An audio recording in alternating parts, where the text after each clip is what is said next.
Le 10 février 2005, le roi Charles III savait qu'il allait enfin pouvoir unir son destin à celle qu'il a toujours aimée, Camilla Parker Bowles.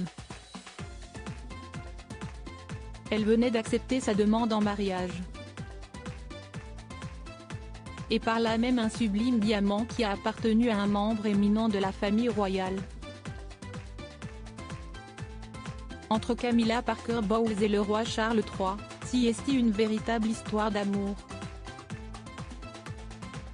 Une idylle qui n'a pas toujours ressemblé à un conte de fées puisque les deux amoureux ont d'abord été contraints de renoncer à leur amour.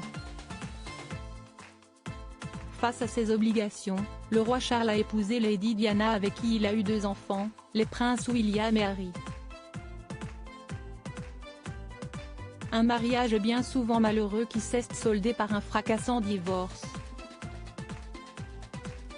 Dans l'ombre de Diana, Camilla Parker Bowles a toujours eu une place de choix.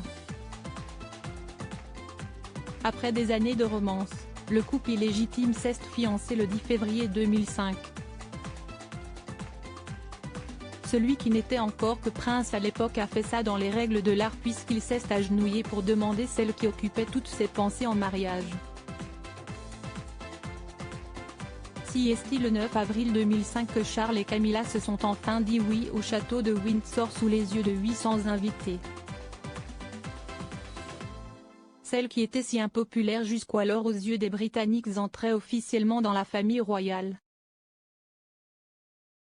Avec l'aide de son époux, Camilla Parker Bowles a su faire oublier son statut de maîtresse.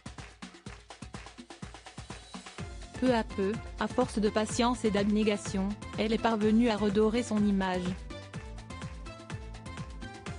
Un joyau assez mystérieux pour témoigner de son amour, le prince Charles a vu les choses en grand. Et s'y est sur un imposant diamant que son choix s'est posé.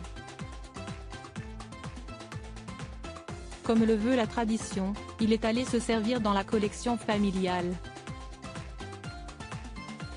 C'est ainsi selon nos confrères de Town & Country que la duchesse de Cornouailles a hérité d'une merveille. Au centre de sa bague, un imposant diamant rectangulaire de 5 carats. Tout autour de la bague, des dizaines de diamants sont montés en barrettes. Un joyau qui avait appartenu à la reine-mère.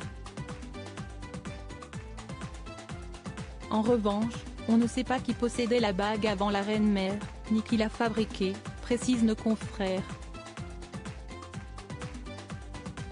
Une bague magistrale, il fallait au moins ça pour une reine.